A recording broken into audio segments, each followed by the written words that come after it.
Left of the box.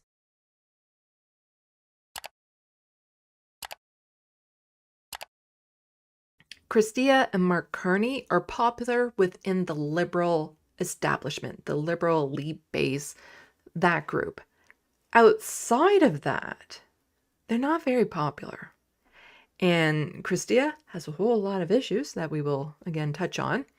Mark Carney, again, he is not a good pick because he's already throwing like left-wing ideas, left policies under the bus, saying that the Liberal Party had gone too woke, had gone too radical left already.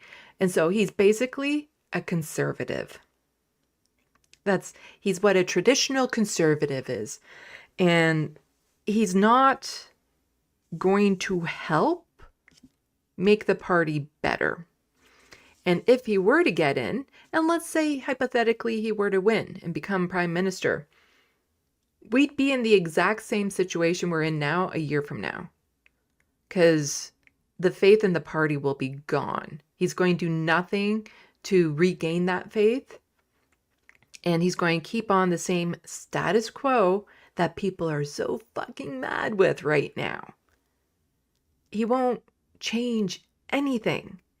And he's just another very privileged, entitled, rich white man running for office because he feels like it's owed to him. But let's check in and see. So I have a couple more articles and stuff about Chrystia and Mark Carney that we can get into to get a little bit more idea of, again, of what they're presenting to the world and how we're interpreting it.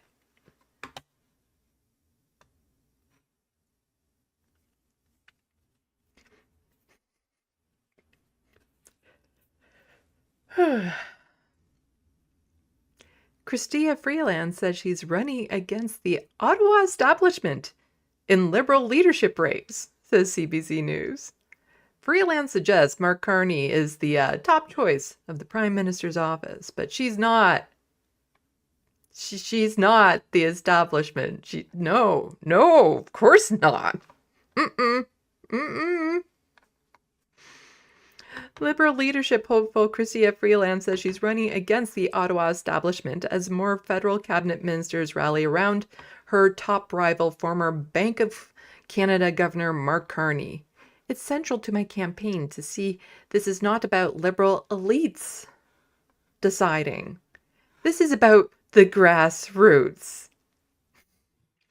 Freeland said in an interview on CBC's The House that will air on Saturday, I am really happy to be running against the Ottawa establishment.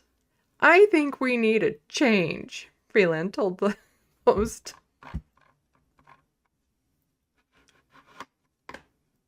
Sorry, I'm just going to mute this for a second.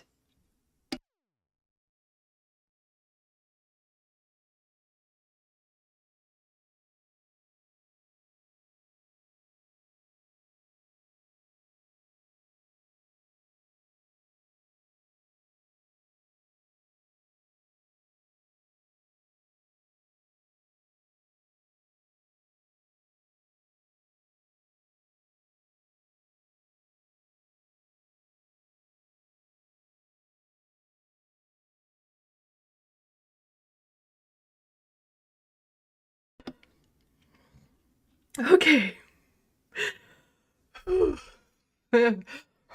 Just, yeah.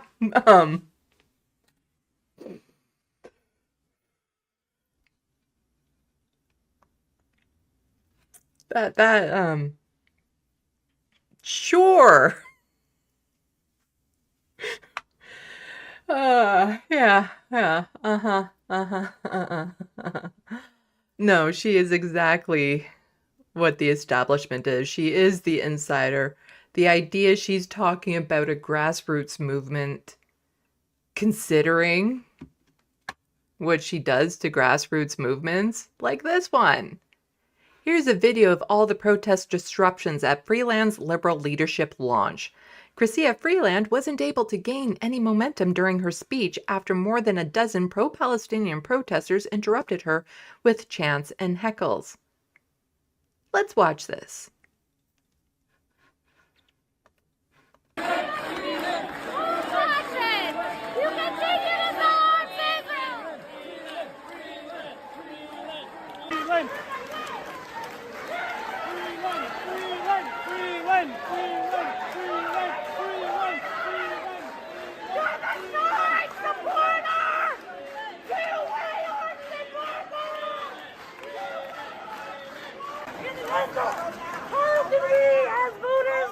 How can we as voters trust that they won't kill us too?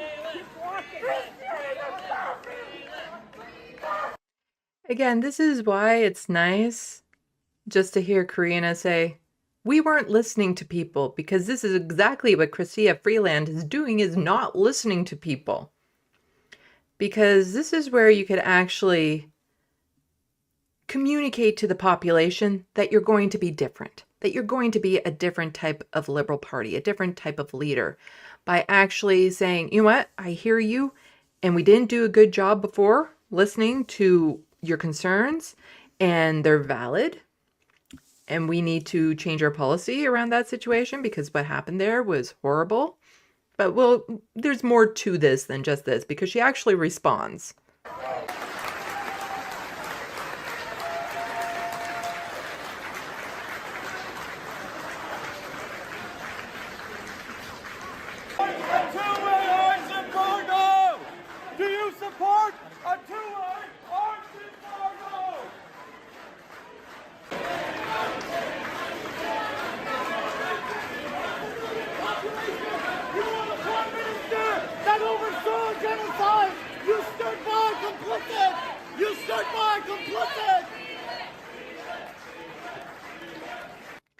No matter how much she tries to separate herself from Justin Trudeau, it's never going to work.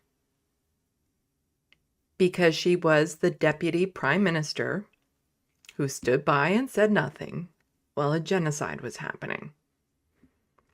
And in fact, she helped enable that genocide with the policies that the Liberal Party had, with the sales of weapons, the complete lack of acknowledgement of what was happening to the Palestinians, but would always be like, oh, these poor Israeli soldiers got hurt. Shucks darn. But no mention of the actual horrors. Chrystia can't separate that from herself. Like she can't run on a platform of saying she stood strong against it when she quite clearly did not.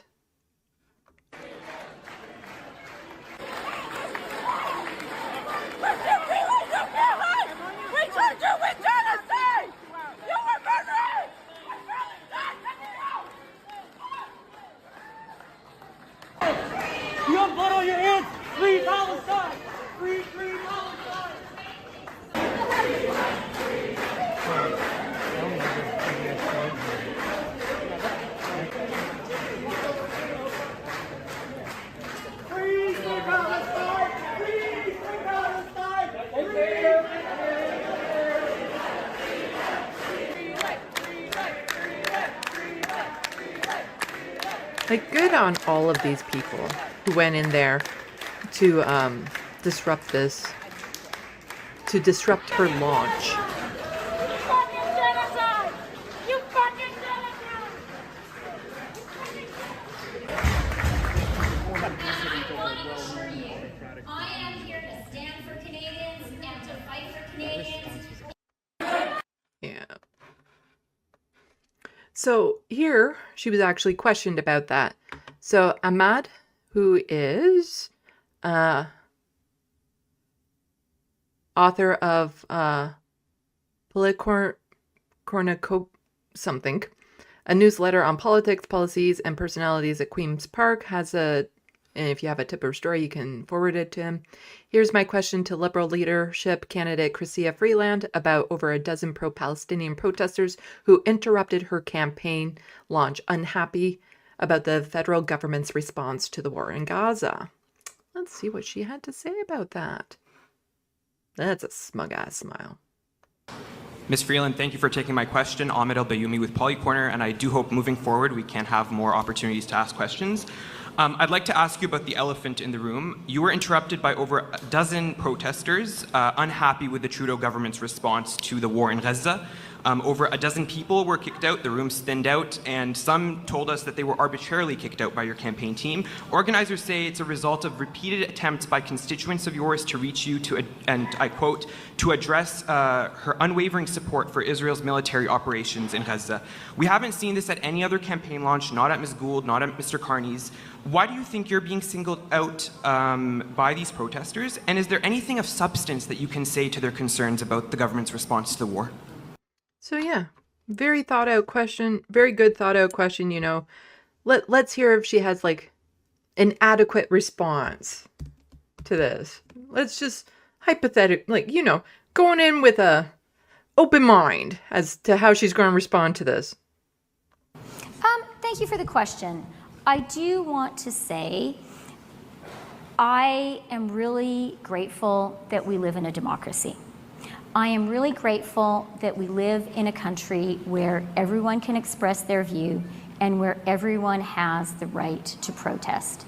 That is an amazing thing about Canada, and it's really important that people can disagree with each other and that everyone can state their view. It's also the case. Yay, everyone can protest. We're in a democracy. Everyone can state their views, unless I'm talking. That the right to protest doesn't include the right to disrupt other people's right to speech. That is also essential about Canada. How did they disrupt her right to speech exactly? Like, here's the thing about a protest. They're disruptive. That's kind of the point. And she could have actually addressed their concerns, talked about their concerns, talked to them as human beings instead of having them all dragged out. But, oh no, they were interrupting my spotlight. Gosh, I needed, like, this was my time, my moment, and they were interrupting it, asking me about the genocide that I was complicit in.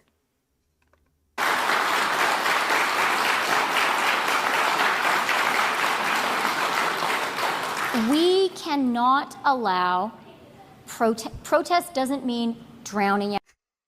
She almost said, we cannot allow. She almost said, we cannot allow protests. This is, you can hear the P. You can hear the P. Allow protest doesn't mean drowning. It's like, oh no, I need to change how I'm saying that.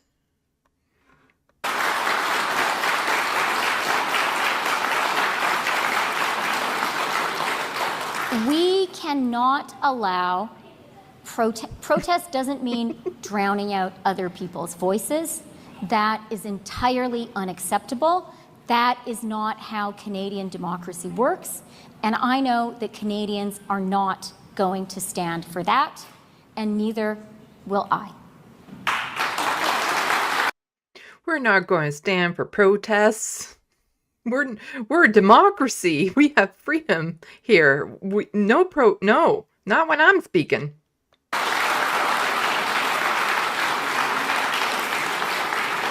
When it comes to the Middle East, let me just say I am cautiously optimistic about the ceasefire in Gaza. I think we all share that sense of cautious optimism. For me, that was a long ass pause right there. She's trying to collect her thoughts of like, how do I proceed with this? Because yeah, we hope that there's a ceasefire. You can see the wheels turning. That was a long ass pause. She did not have this kind of thought out ahead of time. Share that sense of cautious optimism.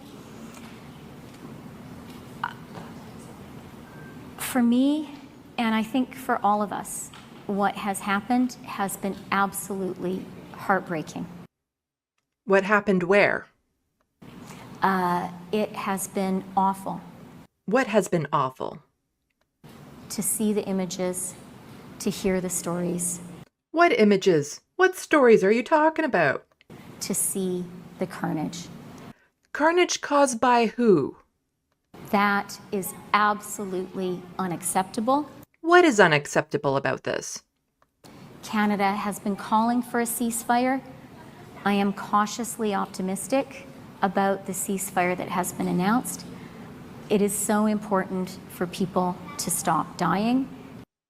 Which people? Why are they dying?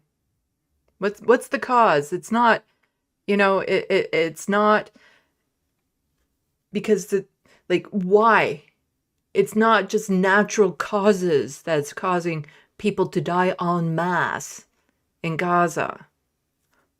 Why are they dying? Nothing. She's not going to. And it is so important to recognize the pain, the heartbreak, the tragedy. It's so important to recognize the pain, the heartbreak, and the tragedy of people I'm not acknowledging, by methods I'm not acknowledging, by the people who are implementing. I'm not going to acknowledge all of that, but it's, heartbroken.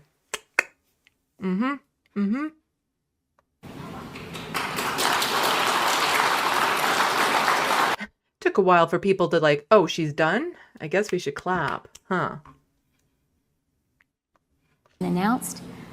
It is so important for people to stop dying, and it is so important to recognize the pain, the heartbreak, the tragedy.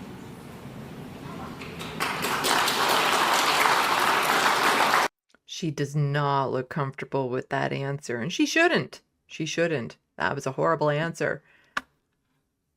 But from the CBC pitch bot, I think what we're all kind of feeling. Chrystia Freeland finally lives up to her grandfather's legacy by collaborating in a genocide. That's a good picture, actually. That's a really good picture. Yeah. She is not a good candidate to be, in leadership position of the Liberal Party because of all this unacknowledged baggage that she has. All the ties. Again, you shouldn't blame a person for the ties their family has, but it's the fact that she's never really denounced them. She's never addressed them. She's never said, well, I'm not a Nazi. It's pretty... We're in that day and age where you probably need to start stating things like, I'm not a Nazi.